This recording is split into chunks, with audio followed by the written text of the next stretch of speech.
Bueno, en esta ocasión nos acompañará el doctor Diego Núñez. El doctor Diego Núñez es abogado por la Pontificia Universidad Católica del Ecuador, magíster en Derecho con mención en Política Jurisdiccional por la Pontificia Universidad Católica del Perú y estudió la diplomatura en Argumentación Jurídica y Derechos Fundamentales en la Universidad Castilla-La Mancha, España.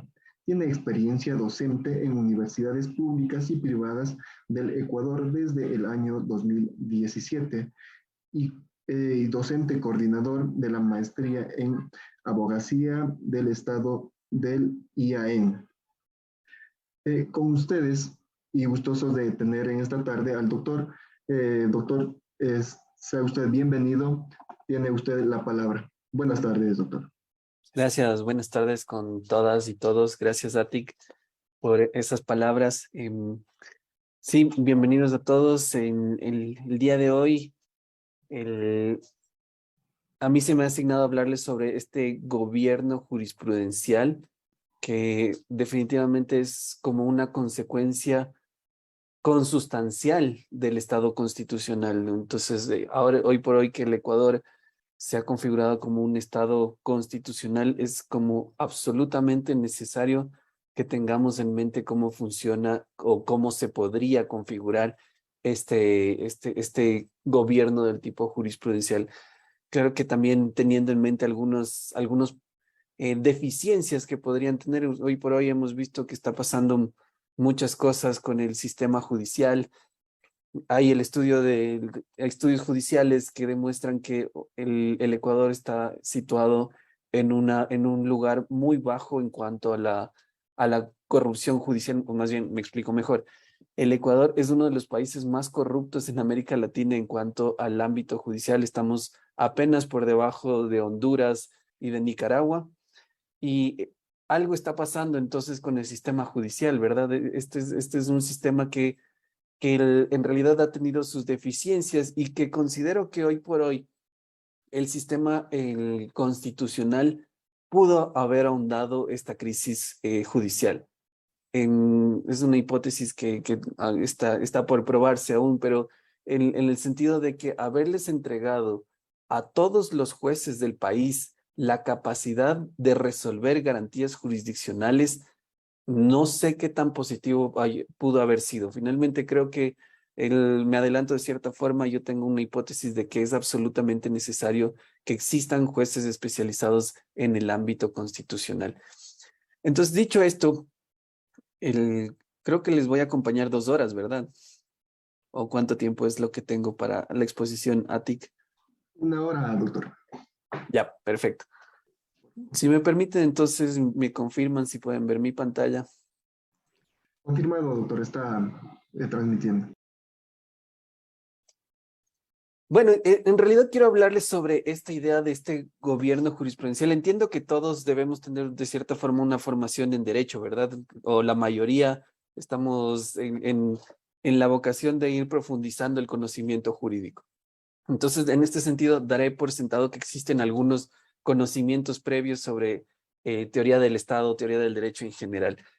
Entonces, sobre este tema del gobierno jurisprudencial, yo quiero compartirles una idea que es básicamente un trabajo que se publicó en, bueno, este es el contenido del que voy a hablar. Primero hablaré sobre un estatus de una corte, posteriormente hablaré un poco de cultura jurídica, posteriormente hablaré sobre cómo esta cultura jurídica que nosotros hemos configurado dificulta en el resultado de la aplicación de los precedentes y finalmente cerraré con unas recomendaciones.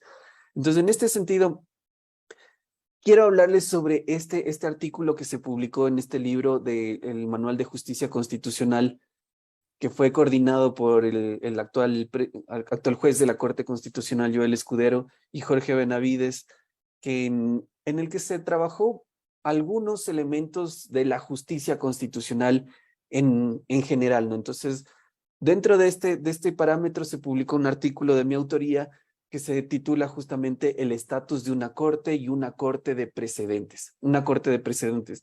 Hacia allá es donde se dirige mi idea en general. Entonces, en este artículo que se publicó en este libro, primero tomo la idea de Manuel García Pelayo. Manuel García Pelayo, este autor español, que nos habla sobre cuál es el estatus de un tribunal constitucional.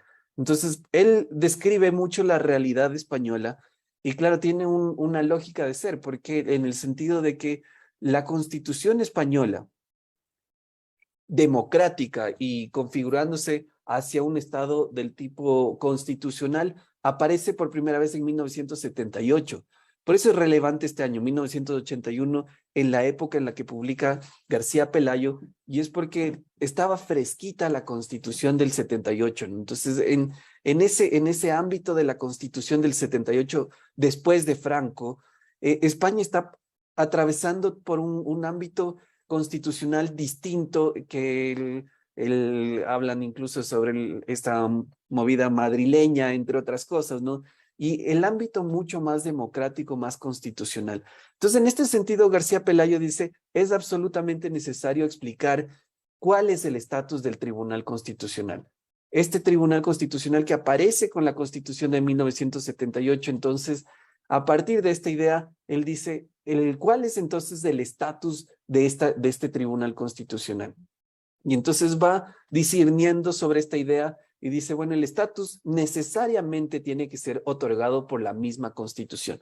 La Constitución es quien le otorga a las distintas instituciones constitucionales cuál es su calidad, su estatus y cuál es entonces su mandato. Y en este sentido, pues el estatus de un tribunal constitucional no es solo ser este órgano de jurisdicción constitucional, sino que García Pelayo se da cuenta y dice, no es solo uno el estatus que se le ha dado al Tribunal Constitucional, sino que son varios los estatus a los que se le otorgan las distintas facultades sobre el Tribunal Constitucional.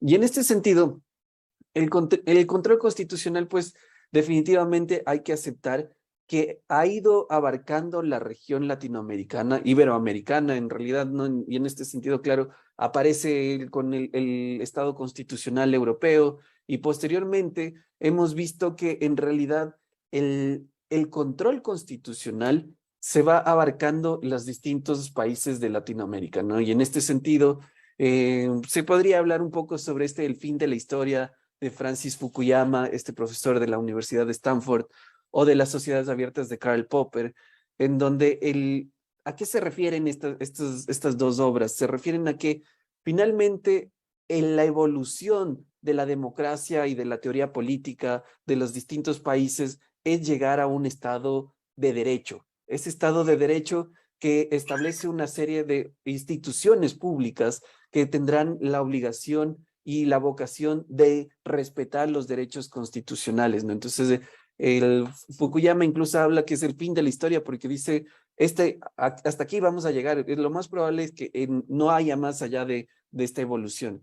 En Karl Popper, en cambio, habla sobre el tema de las sociedades abiertas y el tema de que justamente instituciones públicas reconociendo los derechos y la posibilidad de que se reconozcan los cambios democráticos de forma pacífica. Porque Karl Popper trabaja a partir de una genealogía de cómo se desarrollan las distintas instituciones jurídico-políticas y cómo ve cómo evolucionan las distintas sociedades. Y claro, Popper dice finalmente la sociedad, el último de la evolución podría ser esta sociedad abierta en donde se habla de instituciones públicas que están organizados para reconocer los derechos y que además reconocen y respetan la democracia de tal forma que incluso puede haber cambios democráticos sin llegar a conflictos, ¿no? Entonces eso es lo interesante. Y en ese sentido, hay pues la experiencia de Colombia, de Ecuador, de Costa Rica, de Perú. Colombia se ha hablado muchísimo de la Corte Constitucional Colombiana, de la Constitución del 91, y justamente este año la Corte Constitucional Colombiana estaba celebrando los 30 años de existencia y pues pude participar en un foro en el que se habló de cuáles fueron los desafíos o cuáles son los desafíos de la Corte Constitucional Colombiana luego de estos 30 años de una evaluación. Y pues es definitivo que ha habido un activismo judicial positivo en donde la Corte Constitucional Colombiana se ha convertido en un referente latinoamericano sobre el reconocimiento y el respeto de los derechos. Claro que luego de los 30 años, los colombianos también hacen una evaluación y dicen, hay algunas brechas todavía que faltan cubrir y es el tema, por ejemplo, de que las sentencias no siempre suelen ser ejecutadas o efectivas finalmente, ¿no? Entonces esto, y ellos lo describen como esa especie de fetichismo legal en donde finalmente puedo tener la sentencia y aplaudo la existencia de la sentencia, pero finalmente, ¿cuánto realmente ha profundizado en la transformación de la realidad social? Entonces, eso son cuestiones interesantes del Ecuador. Claro, es un Estado constitucional de acuerdo al artículo 1 de la Constitución y poco a poco hemos visto cómo se va consolidando una institución mucho más sólida en cuanto a la Corte Constitucional. En Costa Rica existe la Sala Cuarta de la Corte Suprema, en donde tiene un nivel de popularidad tan importante, donde los ciudadanos ven en la Sala Cuarta de la Corte Suprema un defensor, un centinela de los derechos. Entonces es súper interesante cómo se va construyendo este escenario en donde finalmente la Sala Cuarta tiene esta trascendencia en el imaginario de la sociedad en general. En Perú también se habla de un tribunal constitucional en donde pues se puede hablar de que a pesar de tener una constitución del tipo fujimorista, el Tribunal Constitucional peruano ha ido interpretando la constitución de una forma mucho más en favor de los derechos, mucho más en favor del sistema interamericano de derechos humanos. Y en este sentido, pues se puede ver que el Tribunal Constitucional peruano también ha ido modulando los efectos de una constitución que pudo haber sido muy arbitraria en el momento en el que se dictó con Fujimori, pero hoy por hoy esa interpretación y esa relativización le da esta calidad de un tribunal constitucional mucho más amigable, mucho más democrático, mucho más protector de los derechos. Entonces, esto es lo que ha pasado en cuanto al ámbito y a la región latinoamericana. Y luego entonces podemos ir describiendo de algunos estatus que puede tener los tribunales constitucionales o cortes constitucionales. Finalmente, los órganos jurisdiccionales de la Constitución pueden tener estos distintos estatus que vamos a ver a continuación. Primero, un tribunal como garantía de norma.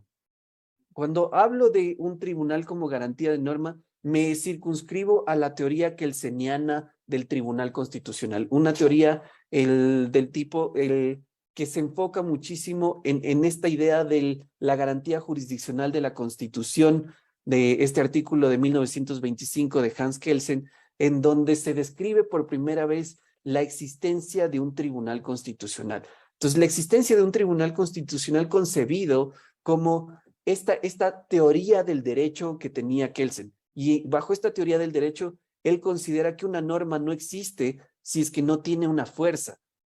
Entonces, justamente en la teoría pura del derecho, Kelsen nos dice, para que una norma se considere que es norma, debe tener fuerza de obligatorio cumplimiento.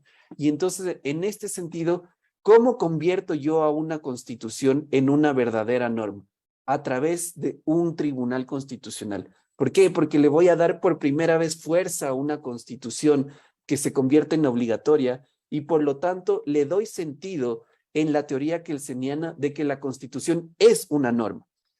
¿Por qué? Porque pasaba que anteriormente las constituciones eran estas meras enunciaciones del tipo programáticas, no obligatorias, en donde simplemente pues eran enunciados que se lanzaban al viento y que finalmente si es que no se cumplían pues no pasaba nada.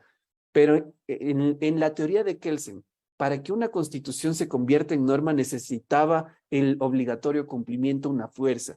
Y para convertirlo en fuerza, entonces necesito de un tribunal constitucional.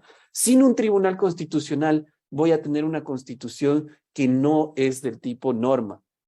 Claro que la teoría kelseniana del cumplimiento de la Constitución va más desde la perspectiva del cumplimiento formal de la Constitución, ¿verdad? En esta idea de una Constitución del tipo el procedimental parlamentaria, en donde la Constitución básicamente me va a tener los parámetros de cómo se genera el debate legislativo, ¿no? Y entonces, en ese sentido, se convierte en obligatoria porque el Tribunal Constitucional garantiza que se cumpla esa forma de la Constitución, estas formas que la Constitución introduce para los distintos debates parlamentarios, entre otros, ¿no? Luego, más adelante, el tribunal también puede ser un garante de derechos y probablemente este puede ser el más importante de los fines que tiene, del estatus que puede tener un tribunal constitucional, una corte constitucional. Y en este sentido, pues en primer lugar debemos tener en mente este problema, este debate con el positivismo metodológico. Claro, este positivismo metodológico que también es de corte kelseniano, claro, Kelsen también en su teoría pura va describiendo la idea de que mientras más claro y certero es el ordenamiento jurídico, más seguridad jurídica voy a tener. Entonces, en este sentido, debo ir eliminando estos parámetros que pueden ser de libre subjetividad. Entonces, ahí por eso es que Kelsen era muy renuente a incorporar el derecho y la moral. Y claro, esto es básicamente lo más importante del positivismo metodológico. El positivismo metodológico consideraba que el derecho y la moral no tenían ninguna vinculación. Entonces, si no existe ninguna vinculación, pues entonces el tema de los principios materiales estarían como de cierta forma inobservados, ¿no? En este sentido, claro, mientras menos indeterminación exista en el ordenamiento jurídico, será más favorable para la seguridad jurídica. Y claro, entonces el cambio de este esquema del tipo del positivismo metodológico aparece entonces con las constituciones rematerializadas. Luis Prieto Sanchís nos habla sobre el tema de cómo se van incorporando los distintos derechos, los principios materiales dentro de la Constitución. Finalmente, lo que va pasando es que cambiamos del esquema de un Estado legal de derecho a un Estado constitucional de derechos, ¿no? Entonces, básicamente, la línea iría en el sentido de que un Estado de derecho que consideraba que existía un quiebre absoluto entre derecho y moral, pues justamente se convertía en un Estado de derecho muy formal. ¿Y qué pasó con este Estado de derecho formal? Pues la Segunda Guerra Mundial. Pasó que teníamos un Estado de derecho, Alemania, que siguiendo las reglas de derecho y siguiendo los procedimientos de derecho, pues dictó normas que autorizaban el asesinato de 10 millones de personas. Esto pasó dentro de un Estado de derecho. Entonces, frente a justamente este evento histórico es que aparece por primera vez el tema del Estado constitucional y la obligación entonces de que hasta el ámbito legislativo tiene que estar cerrado y supeditado al cumplimiento de una constitución. Y esa constitución no sería solo formal, sino que también sería del tipo material. Y claro, entonces aparece el postulado que un Estado constitucional necesariamente requiere de un catálogo de derechos fundamentales. Entonces, con un Estado constitucional y yo introduzco un catálogo de derechos fundamentales, lo que estoy haciendo es rematerializando la Constitución. Y entonces esa Constitución ya no solo tiene normas del tipo formales, normas solo del tipo procedimentales, sino que tiene normas que establecen pretensiones éticas que están expresadas en los derechos. Entonces, todos tenemos el derecho a la vida, tenemos el derecho al agua, tenemos el derecho a una vida digna, ¿verdad? Todos estos contenidos van rematerializando la Constitución y finalmente el ordenamiento jurídico. Y por eso se produce ese efecto irradiación que Prieto Sanchís se refiere a que esto implica que el contenido material de los derechos pueden influenciar a todo el ordenamiento jurídico. Por eso, por ejemplo, habían profesores que señalaban que no importa si usted estudia derecho laboral, no importa si usted estudia derecho civil, no importa si usted estudia derecho penal, el efecto irradiación de los derechos hace que todos debamos tener en mente cómo funcionan los derechos y los principios fundamentales. Entonces, en este sentido, el contenido de los derechos va influenciando todo el ordenamiento jurídico.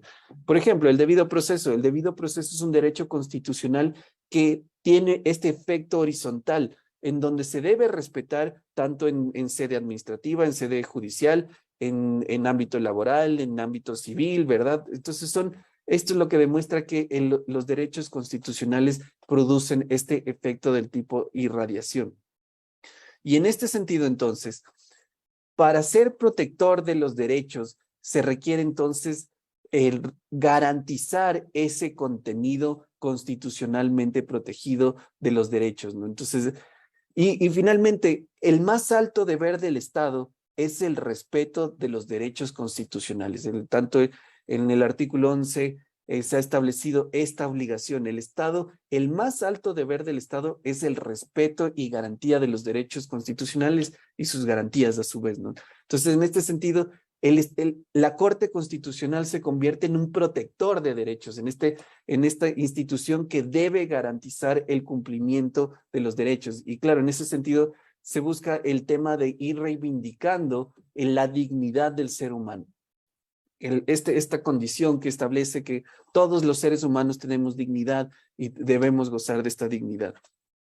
Y claro, esto nos lleva también a una cláusula abierta de derechos humanos, en el sentido de que no solo se garantizan los derechos que están enlistados en la Constitución, sino que también incluso se podrían garantizar derechos que están más allá de la Constitución, que no están enlistados en la Constitución, pero que responden a la dignidad del ser humano. Esa es la llamada cláusula de los derechos humanos, en donde puedo yo invocar derechos que no se encuentran en la lista de la Constitución, pero que representan a la dignidad del ser humano.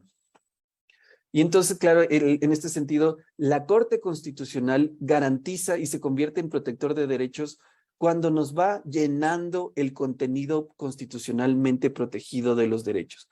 ¿Por qué? Porque, por ejemplo, decimos tenemos derecho a una vida digna, pero ese contenido se va a ir llenando con cada una de las sentencias de la Corte Constitucional. La Corte Constitucional va a ir aterrizando los casos concretos y llenando cuál es el contenido constitucionalmente protegido de cada uno de sus derechos, ¿verdad? Entonces, por ejemplo, si hablamos del tema de vida digna, de repente entonces aparece el caso concreto en donde le despiden a una persona con discapacidad, ¿verdad? Entonces le despiden a esta persona con discapacidad y la Corte dice, aquí esta persona goza de una dignidad y no solo, y goza también de este derecho a dignidad con empleo.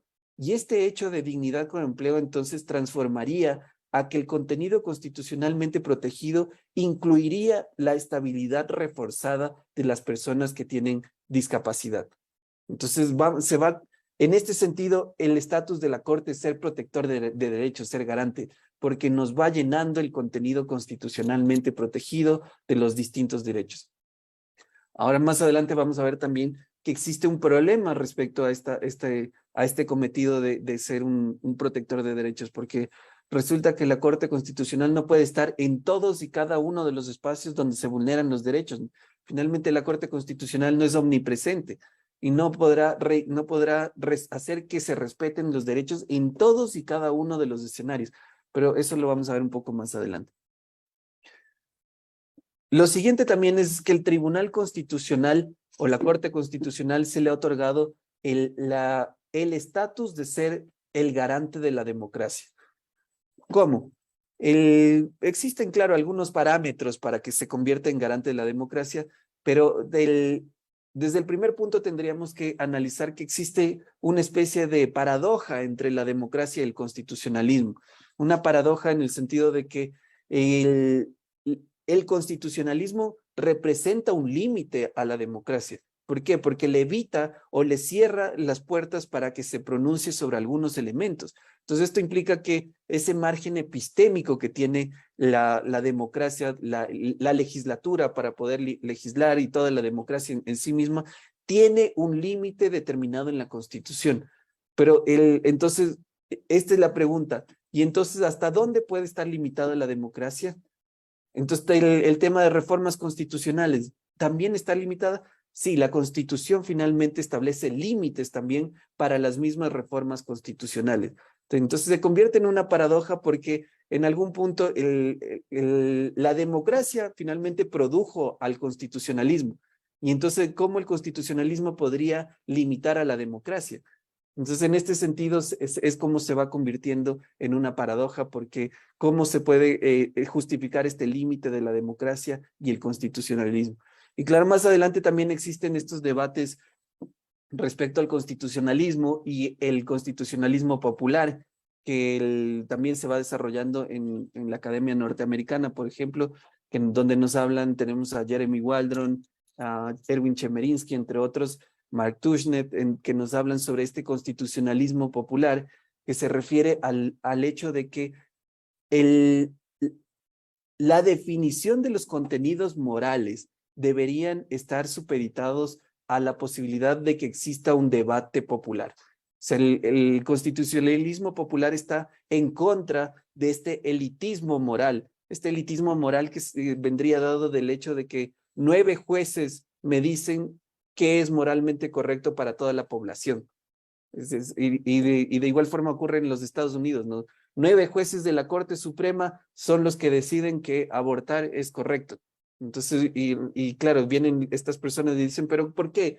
Finalmente, ¿por qué decidieron eso? O sea, y finalmente ese podría ser el pensamiento de esta élite académica, pero ¿y la población? ¿Qué piensa la población al respecto, no? Entonces, es como que se cuestiona en el caso Roe versus Wade, ¿no? Entonces, en este sentido, el debate, existe este debate entre el constitucionalismo popular y el constitucionalismo clásico, ¿no? Entonces, en este sentido, pero la Corte Constitucional puede convertirse en un garante de la democracia cuando garantiza los procedimientos de las minorías parlamentarias. Y este también es una consecuencia de la teoría kelseniana. Kelsen también cuando se refiere al Tribunal Constitucional dice, el Tribunal Constitucional va a ser el garante de las minorías legislativas. ¿Por qué?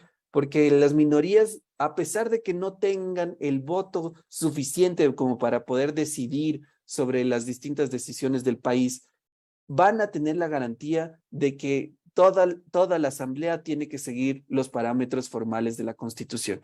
Entonces, en este sentido, si votan con una mayoría que no es la que estableció la Constitución, la minoría sí puede hacer efectivos sus derechos frente a un tribunal constitucional, ¿no? Entonces, en este sentido, el estatus de la Corte Constitucional es ser garante de la democracia en cuanto al procedimiento legislativo en sí mismo. También existe un límite donde se puede garantizar las instituciones democráticas. En este sentido, claro, también irá por el lado de que las instituciones no pueden actuar de forma arbitraria. No pueden actuar de forma arbitraria. Es más, ya vamos a hablar un poquito más al respecto, pero existe el principio de interpretación constitucional que se llama corrección funcional, y donde el Tribunal Constitucional o las Cortes Constitucionales lo que revisan es que las instituciones operen hasta el punto en donde les permiten, ¿no? Entonces, en este sentido, se convierte en un garante de la democracia porque garantiza que las instituciones no operen más allá de lo arbitrario, más allá de lo que puede tornar un límite democrático, ¿no? Entonces, en ese sentido, el Tribunal Constitucional también se convierte en un garante de la democracia.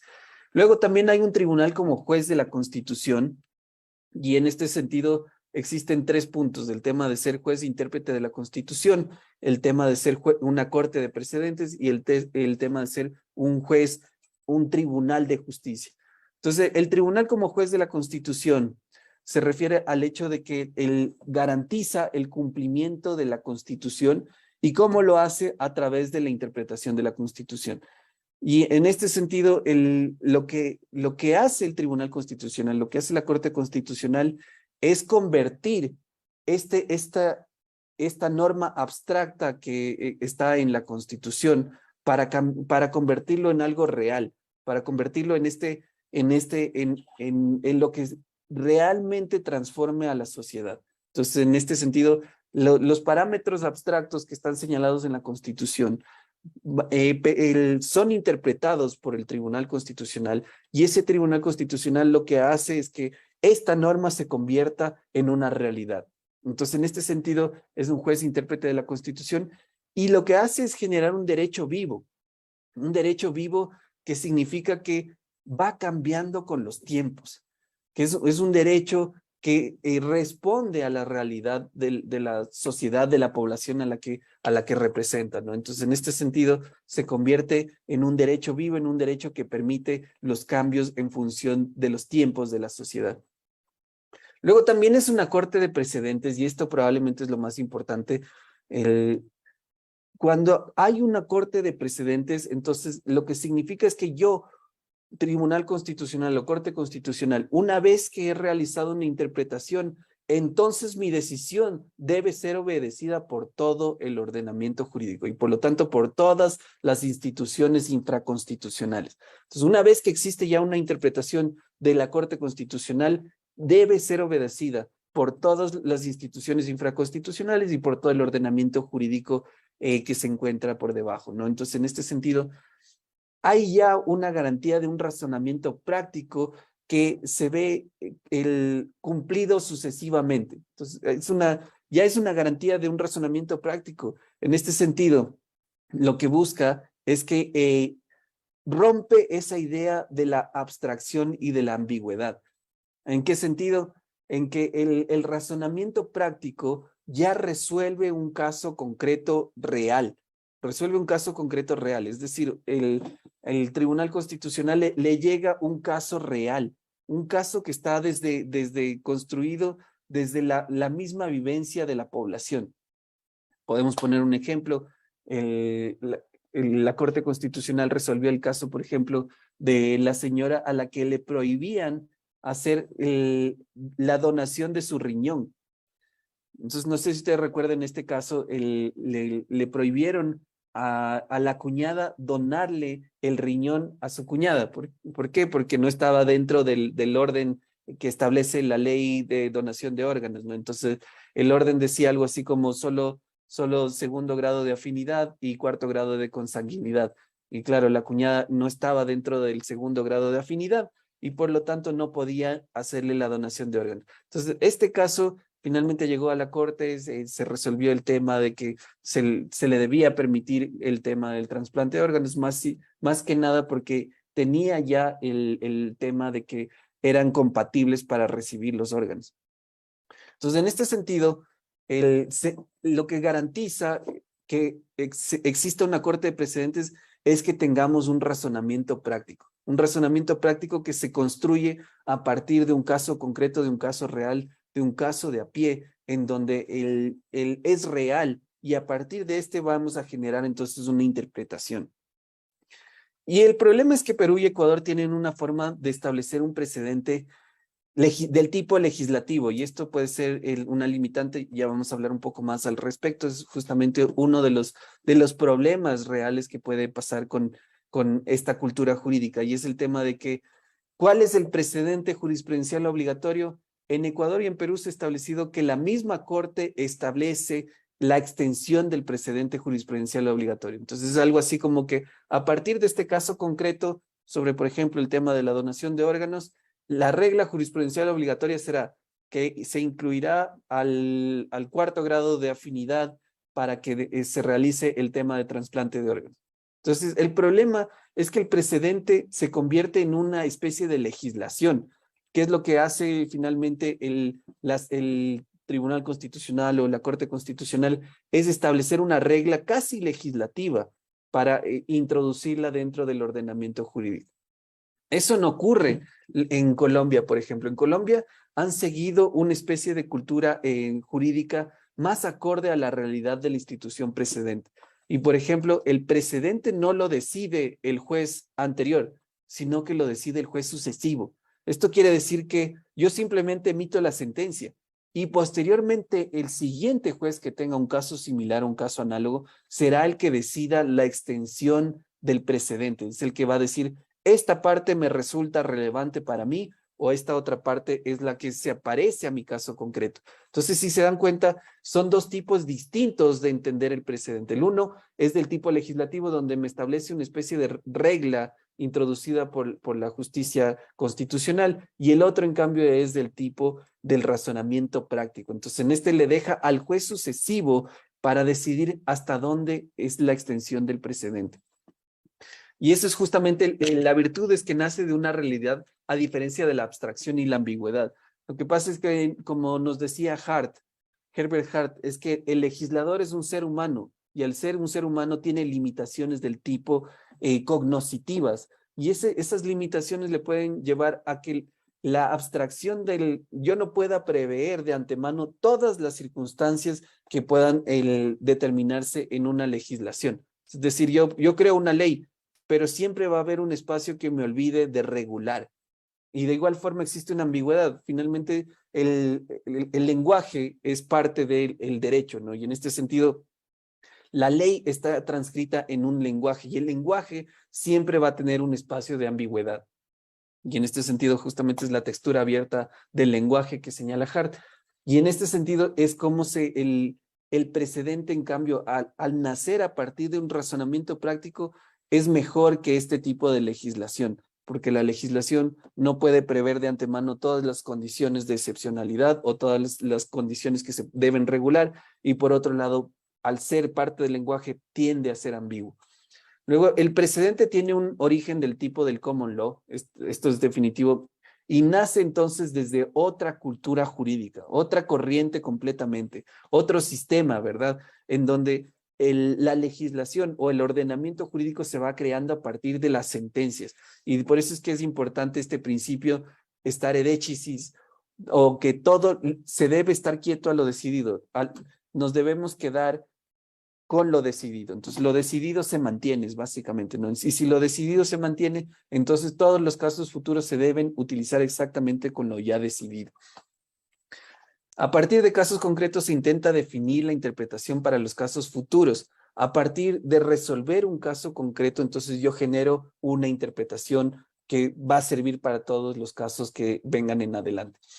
Y claro, en el sistema norteamericano se utiliza entonces este sistema de writ of certiorari, que significa que los casos que conoce la Corte Suprema de Justicia de los Estados Unidos no son todos, sino que todos los casos que llegarán a través de este writ of certiorari, que es una especie de recurso. Pero ¿cuál finalmente va a ser tomado para resolver por la Corte Suprema? La Corte Suprema escoge cuál va a ser los casos que va a resolver. Entonces, no tiene la obligación ni siquiera de contestarle por qué no escoge su caso, sino simplemente lo desecha y simplemente se enfoca en los casos que son más relevantes para el ordenamiento jurídico. Entonces, ¿qué es lo que me va a beneficiar al ordenamiento jurídico? Entonces, la Corte Suprema escoge los casos más relevantes a través de este recurso writ of certiorari. En este sentido también hay autores como Michele Tarufo que nos dicen que mientras menos casos tenga, más seguridad voy a tener. Claro, en este sentido, si yo tengo una dispersión de opiniones, de casos, entonces voy a tener un alto nivel de ambigüedad y de discordancia en cuanto a la jurisprudencia. Entonces, en este sentido, Michele Tarufo nos dice, si vamos a hacer una corte de precedentes, es absolutamente necesario que haya pocos casos, porque existe una relación inversamente proporcional entre la emisión de sentencias y la seguridad jurídica. Porque mientras más sentencias tenga, más dispersión voy a tener y menos seguridad entonces voy a poder construir, ¿no? Entonces, en este sentido, el Michele Tarufo dice, mientras menos casos tenga para resolver, mientras menos sentencias sean emitidas, más seguridad voy a tener. Y luego también está el juez de competencias, que se refiere justamente a cuál es la distribución de la competencia de cada uno de los órganos infraconstitucionales. Entonces, esto también viene dado por la Constitución. La Constitución nos dice, por ejemplo, entonces, cuáles son las competencias que se le van a entregar a cada uno de los órganos constitucionales. Entonces, ahí tendremos justamente el Consejo de Participación Ciudadana, el Consejo Nacional Electoral, el Tribunal Contencioso Electoral. Todos estos van a tener competencias y facultades específicas determinadas en la Constitución. Y ahora puede pasar en muchas de las ocasiones que las instituciones infraconstitucionales desconozcan o se pasen de sus funciones. Entonces, cuando existe esta dificultad, la Corte Constitucional se convierte en este juez de competencias en donde le dice hasta dónde debe llegar. Y justamente por eso es que viene esta corrección funcional del ex juez del Tribunal Constitucional alemán, Konrad Hess, que nos dice que la interpretación constitucional no es igual a la interpretación legal. Para la interpretación legal vamos a tener cuestiones como el tema de la interpretación literal, la interpretación teleológica, la interpretación sistemática, ¿verdad? Pero para la interpretación constitucional se requieren habilidades específicas y diferentes, ¿no? Entonces, por ejemplo, se habla sobre la concordancia práctica, que es la idea de ir adjuntando uniendo los contenidos constitucionalmente protegidos de los derechos, el tema de la unidad de la Constitución, donde se ve que la Constitución no es un compartimento estanco, sino que es un ordenamiento jurídico completo y por lo tanto voy a tener que interpretar la Constitución como una unidad. De igual forma está la corrección funcional, que lo que hace es interpretar cuáles son las competencias que el constituyente le ha otorgado a cada uno de los órganos infraconstitucionales. Entonces, en este sentido, la Corte Constitucional hace esa interpretación de distribuir adecuadamente las competencias a los distintos órganos. Y finalmente, claro, el García Pelayo nos dice el Tribunal Constitucional, entonces finalmente es un tribunal de justicia del tipo sui generis, un tribunal de justicia que al igual que administra justicia como los demás órganos judiciales, pero tiene esta característica específica de ser el intérprete de la Constitución. Entonces, en este intérprete de la Constitución se entrega estas calidades específicas, estas calidades distintas, por eso se convierte en sui generis. Ahora, la pregunta es, ¿estos estatus son realmente compatibles? ¿Será que podemos unir todos estos estatus de ser garante de la Constitución, de ser garante de los derechos, de ser como garantía de norma? Entonces, este análisis se realiza entonces en el ejercicio de este artículo. Y por un lado, él se hace una observación, hay autores como esta autora norteamericana, Lynn Hammergren, que hace un análisis sobre cómo se han desarrollado las distintas reformas judiciales en Latinoamérica. Y en este sentido, Lynn Hammergren dice, pues, lamentablemente las aspiraciones constitucionales de estos nuevos constitucionalismos latinoamericanos son utópicas, dice, son algo así como construir, básicamente otorgan muchísimos derechos y parecería como que básicamente es como convertirse en Noruega, en Suecia, ¿verdad? En todos estos países escandinavos en donde existe una real completud de los derechos y en sí mismo una justicia del tipo social, ¿no? Entonces, en este sentido, Lynn Hammergren dice, lamentablemente las constituciones latinoamericanas, estas nuevas constituciones latinoamericanas, suelen tener estas aspiraciones utópicas, pero no tienen los presupuestos para cumplir con todos estos elementos, estos derechos que se otorgan en la Constitución, ¿no? Entonces, en este sentido también hay que tener en mente esta crítica. Y claro, en este sentido, el tribunal como eficacia normativa y tribunal de justicia sui generis se cumplirá en cada uno de estos estatus que hemos señalado, ¿no? Siempre va a ser cuando es garante de la democracia, está cumpliendo con la eficacia normativa, por lo tanto es juez como garante de norma. Y claro, también está cumpliendo con justicia porque está cumpliendo este tribunal de justicia sui generis. Pero aquí viene el problema, y es, ¿realmente será que un tribunal constitucional puede ser un garante de los derechos, un protector de los derechos? Y ahí viene la pregunta. Entonces, si se convierte en un garante protector de los derechos, entonces tendría que resolver todos y cada uno de los casos en los que existen vulneraciones de derechos. Tendría que resolver todos y cada uno de los casos en donde existe vulneraciones de derecho. ¿Por qué? Porque ahí estaría garantizando la protección de los derechos y sería este jus litigatoris, donde lo importante es realmente resarcir la vulneración de los derechos de cada uno de los casos concretos. Pero en realidad es casi imposible. Y es más, si vemos el artículo 62 de la Ley Orgánica de Garantías Jurisdiccionales, nos damos cuenta que no se van a resolver todos los casos de las extraordinarias de protección que se propongan, sino que existe un tamiz establecido en este artículo 62, ¿verdad? En el que establece una serie bastante alta y rígida de cuáles serán los casos que van a ser conocidos por la Corte. Entonces, en este sentido, no hay una especie de jus litigatoris, no hay esta vocación de reparar cada una de las vulneraciones de los derechos de cada caso concreto.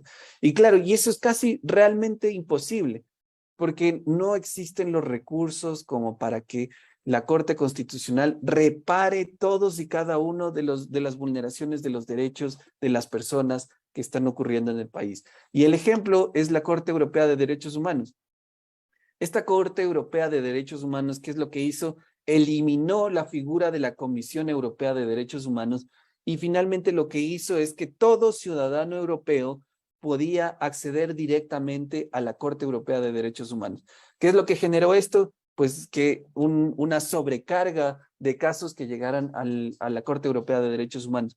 Y claro, finalmente se dieron cuenta de que era casi imposible resolver todos y cada uno de los casos en la Corte Europea de Derechos Humanos y por eso se emitió el protocolo 14 y 14 bis, en donde establecen la posibilidad de que un juez pueda decidir si es que se admite o no el caso. Entonces, nuevamente se pasó por un tema de tamización de los casos, así como hace la Comisión Interamericana de Derechos Humanos.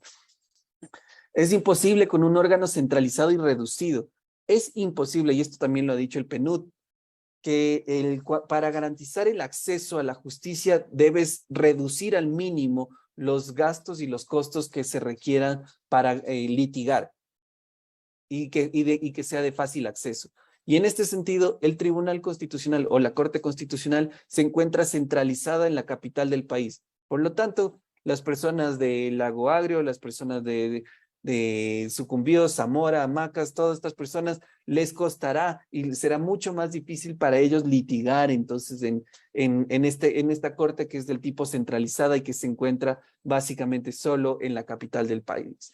Y entonces, en este sentido, y claro, y por otro lado, son apenas 9 jueces los que deben conocer todos los casos. Entonces, realmente, en cuanto a los recursos, es realmente imposible que la Corte Constitucional se convierta en el protector de cada uno de los derechos vulnerados. Y claro, y mientras tanto tiene una carga súper importante de la igualdad material de los derechos, porque la Corte Constitucional es la que está llamada a cumplir con la igualdad material de los derechos, el tema de que no solo la igualdad formal, no solo de que todos somos iguales ante la ley, sino de que todos tengamos las mismas oportunidades para ejercer nuestros derechos, ¿no? Entonces, en este sentido, que todos podamos acceder a salud, que todos podamos acceder a educación, de que todos podamos acceder a un trabajo digno.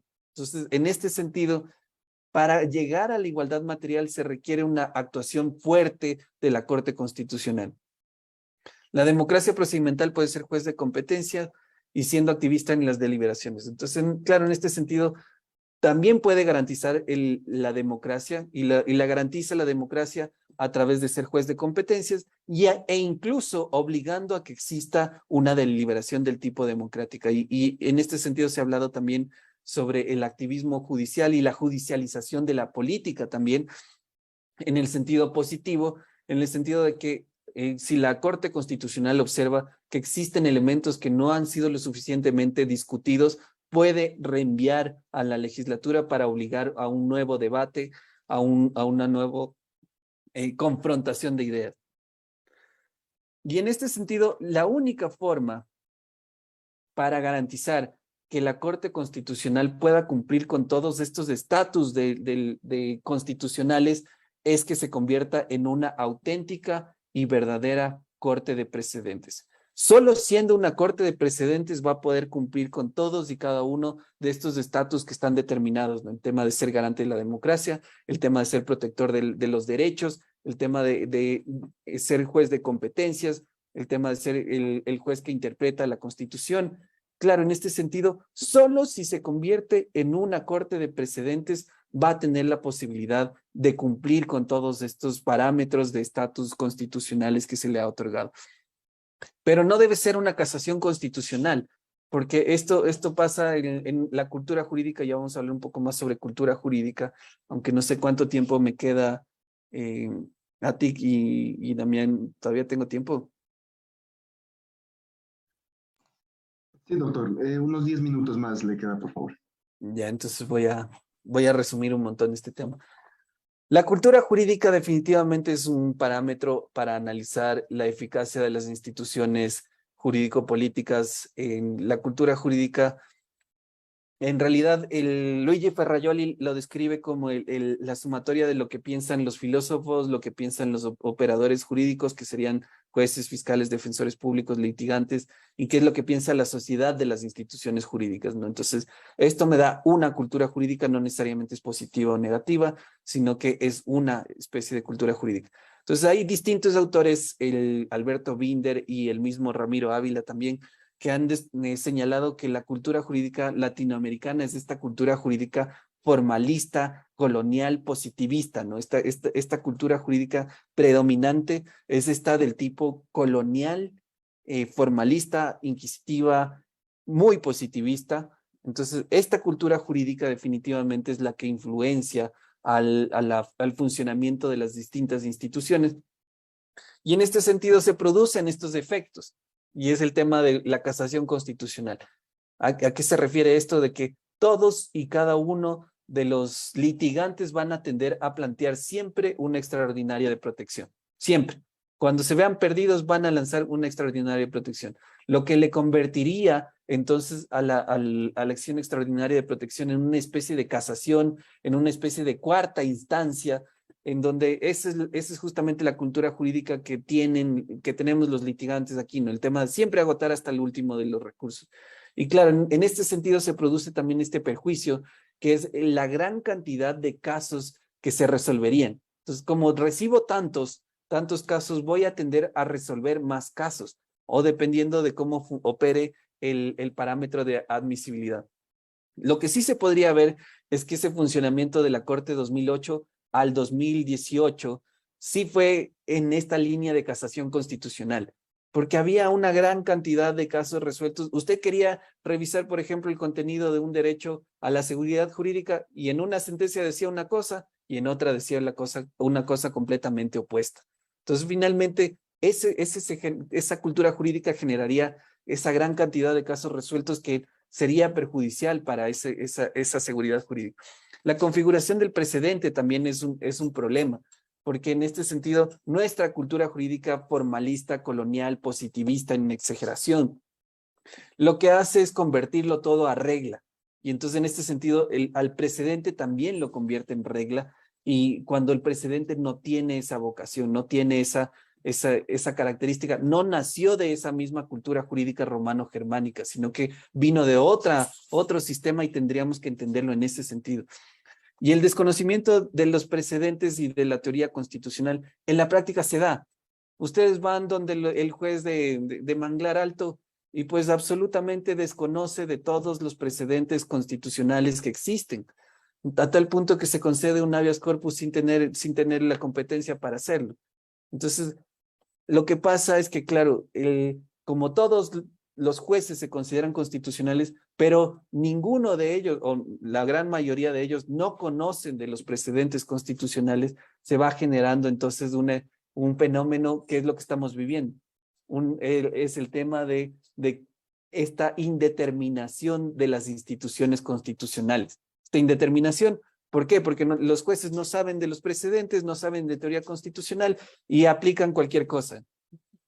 Y entonces yo propongo lo siguiente, que es, por un lado, los jueces especializados constitucionales.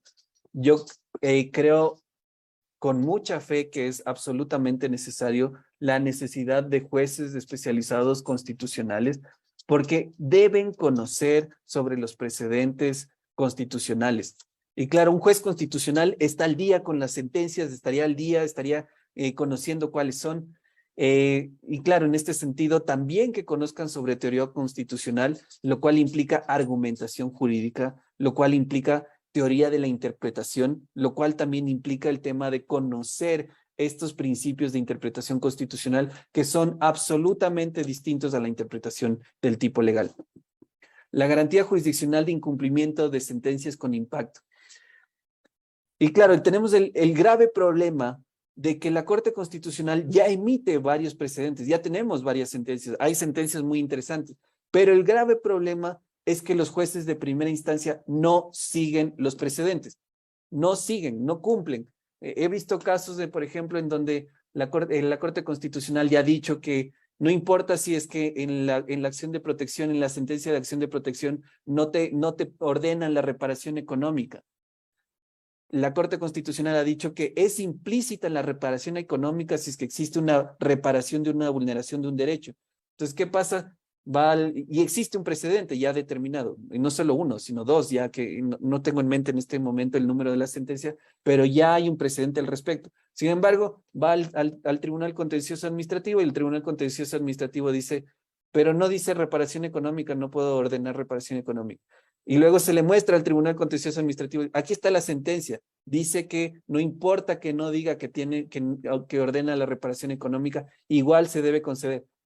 No sé qué hacer. Entonces se dan cuenta, resulta que en nuestra cultura jurídica los jueces no aplican los precedentes. No sé si no quieren hacerlo o no saben, pero finalmente para poder garantizar esto, entonces vamos a tener que accionar la garantía jurisdiccional de incumplimiento de sentencia, y en ese sentido la Corte Constitucional va a tener que establecer ya parámetros firmes para que los jueces cumplan con sus precedentes. Y si es que esto implica que hay que destituir jueces, pues habrá que hacerlo. Lo importante es que la Corte Constitucional genere precedentes de eficacia jurisprudencial. Si no hay eficacia jurisprudencial, no hay Estado constitucional, no hay una Corte Constitucional, no hay Corte de precedentes. Y para eso vamos a tener si vamos a tener que destituir jueces, capaz tengamos que destituir jueces o lo que fuere. Lo importante es que debe generarse un impacto para que los jueces cumplan con sus precedentes. Yo considero que sí sería absolutamente necesario que exista el rito of certiorari, aunque de cierta forma ya la Corte Constitucional lo tiene cubierto con la selección de los casos. Claro, con la selección de los casos, la Corte Constitucional puede revisar un contenido constitucionalmente protegido de un evento o una circunstancia particular, ¿no? Entonces eso de cierta forma estaría cubierto, pero en todo caso, tal vez si convertirnos en una corte de precedentes absolutamente sería ya establecer un rito of certiorari. Solo voy a escoger los casos que yo quiera, no voy a resolver nada más, solo los casos que sean de relevancia para el país. De ahí debe también haber una colaboración con la Corte de Casación, y este es un grave problema.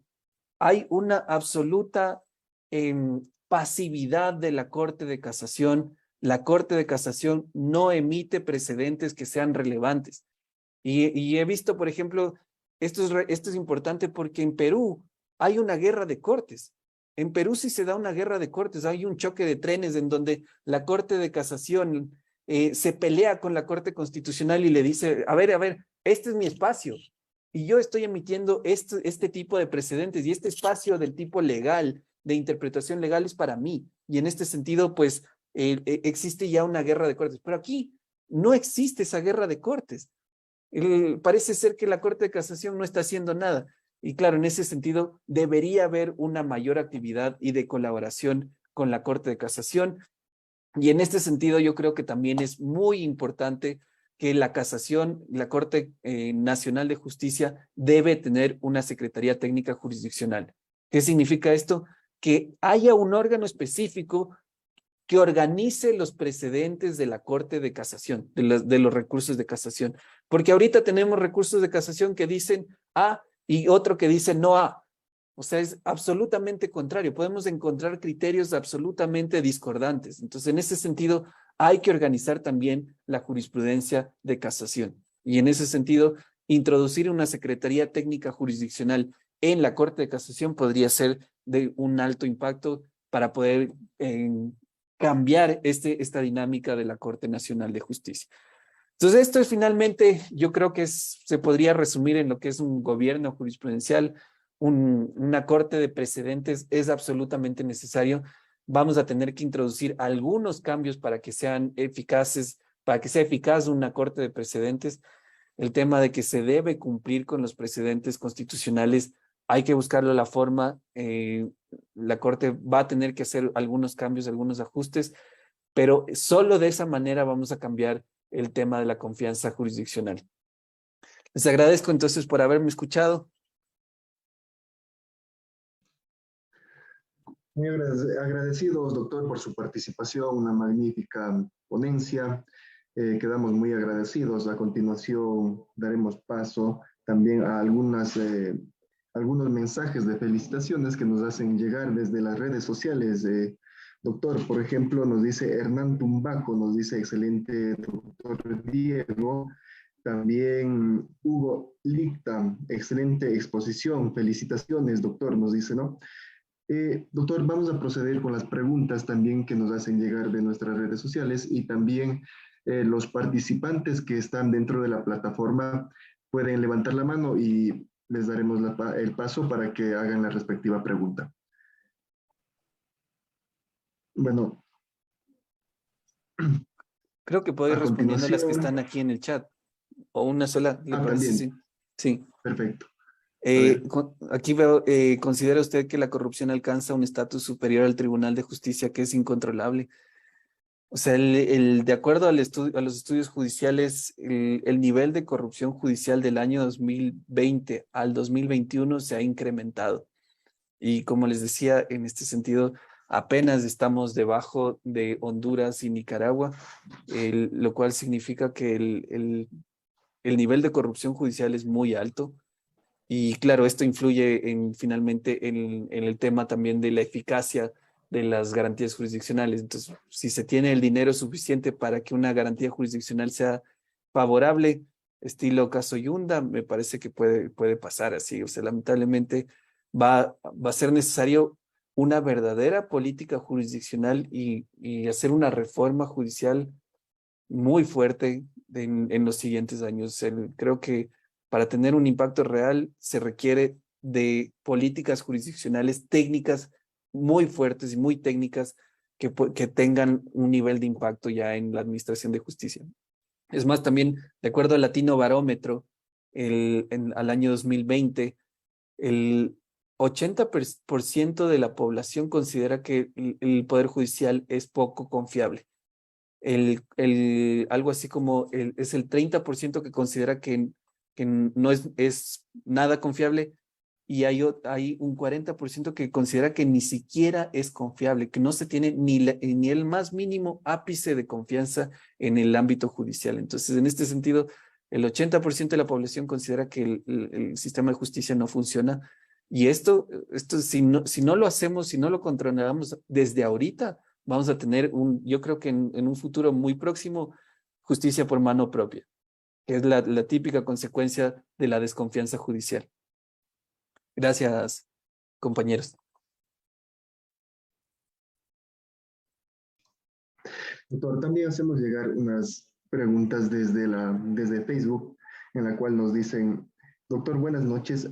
En la actualidad, lo que estamos viviendo en el Ecuador, ¿dónde están nuestros derechos de vivir una vida tranquila con todas estas olas de muertes por sicariatos? ¿Qué vivimos como sociedad?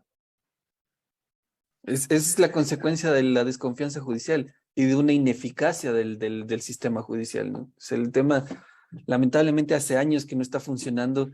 Yo creo que el tema post pandemia también ha generado una brecha, ¿no? En el tema del cumplimiento. Parece que estamos desfasados al menos 2 años con el tema de administración de justicia post pandemia y claro, y ahí viene también esta otra cuestión que discutíamos en la Escuela de Derechos y Justicia del IAEN y es el tema de que sí se puede usar, existe el uso progresivo de la fuerza.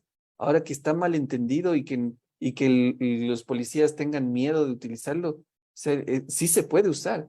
O sea, y existen parámetros racionales, existen tratados internacionales que van regulando el tema del uso progresivo de la fuerza que ahora, el problema es que seguramente nuestros oficiales de policía desconocen de todos estos elementos y claro, lo que va ocurriendo es una mayor inseguridad, una mayor consecuencia. O sea, ahora, el tema es que no solo la justicia va a ser un elemento de cambio dentro de la sociedad, ¿no? Será uno, pero posteriormente deberá haber políticas criminológicas importantes que se deberán implementar, el tema de seguramente trabajo, educación, justicia restaurativa, entre otras cosas, ¿no?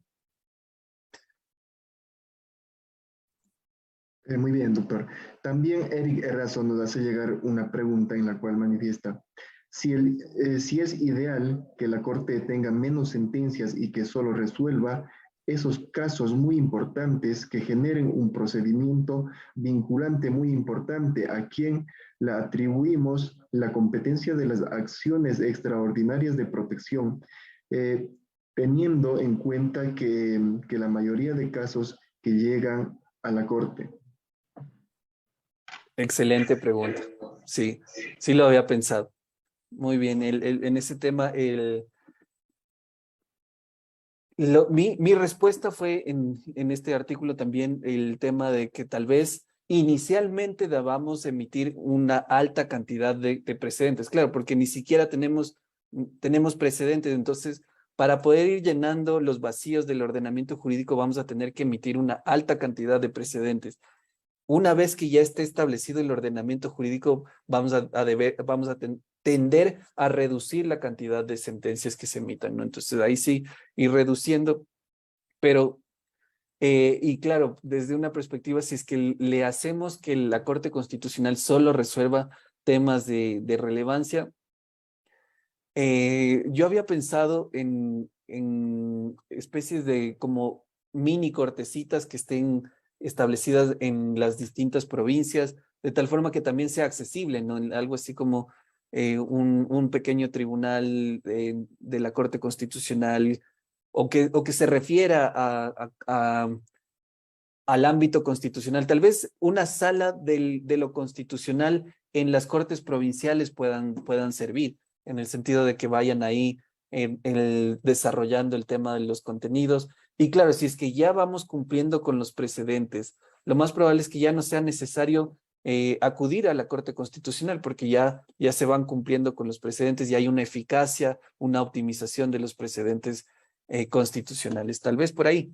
Pero sí, buena pregunta en realidad. Es complejo el tema de responder completar toda la integridad de la justicia constitucional. Muy bien. También Felipe Vázquez nos pregunta, ¿es posible decir que los jueces incurren en prevaricato por no fallar según precedente jurisprudencial? Podría ser, la verdad no lo había analizado desde esa perspectiva.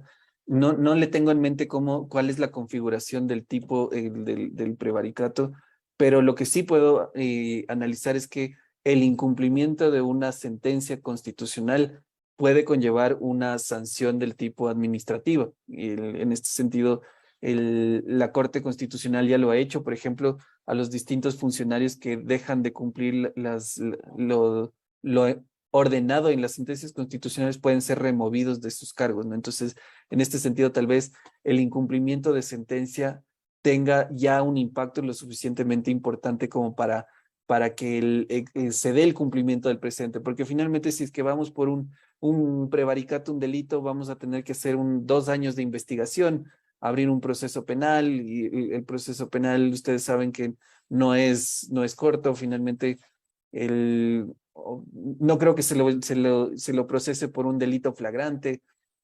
Entonces, seguramente va a ser un proceso más engorroso y finalmente la consecuencia de ello va a ser simplemente una sanción del tipo penal, cuando más bien lo que estamos buscando es la optimización, la operativización del precedente y en ese sentido el buscar que los órganos jurisdiccionales infraconstitucionales vayan cumpliendo con los precedentes. Muy agradecido, doctor, por su magnífica ponencia, por su participación y por acompañarnos esta tarde con su ponencia. Nos encontramos muy agradecidos y esperamos contar en futuros eventos con su participación. Muchísimas gracias, doctor, nuevamente. Y a continuación nos acompañará también el doctor Armijos, quien ya se encuentra en nuestra plataforma.